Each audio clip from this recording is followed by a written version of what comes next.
Hey guys, it's Jeff with Rising Tide Plumbing, where I'm dedicated to teaching you about plumbing in quick 4 to 5 minute videos. Today we're going to take a look on how to consistently glue up 45-degree offsets while you're doing PVC.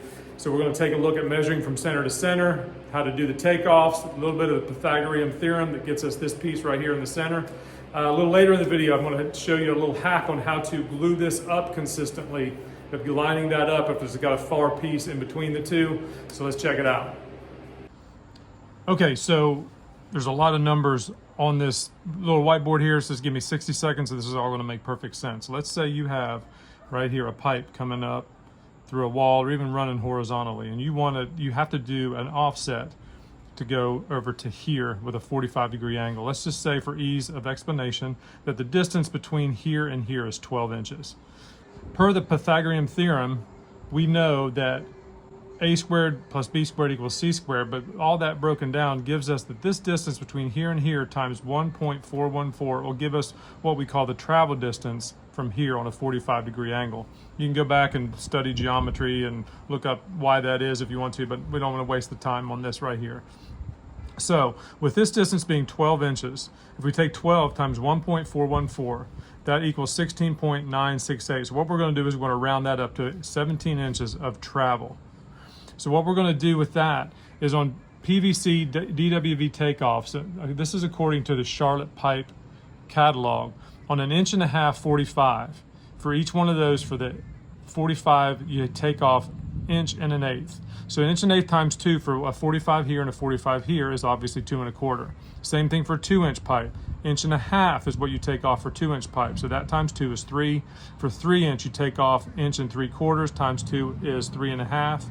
And for 4-inch is 2 3/16 times 2 for a 45 here and a 45 here. If you're using 4-inch, would be a takeoff of 44 3/8.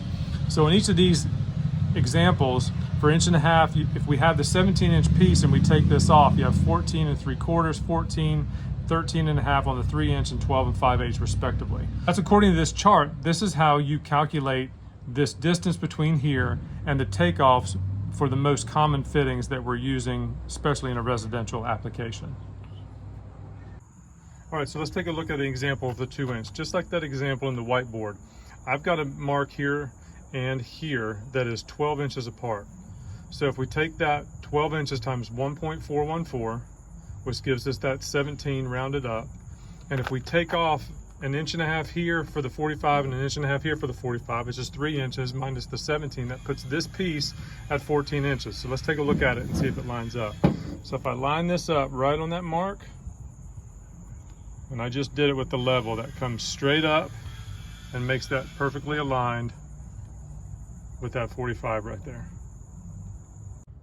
All right, so here's a good example of how I used it on this job. I had this pipe coming up that I had to do that 45-degree offset right there to get around that truss. So what I did is I measured off of the stud right here to the center of this line, and then I measured off of it right there to the center of that line, took the difference and multiplied that times 1.414 like we just talked about, and then I took off 3.5 because I have those two 3-inch fittings, which would be 1 3/4 each for the takeoff, and that got me the piece in the middle.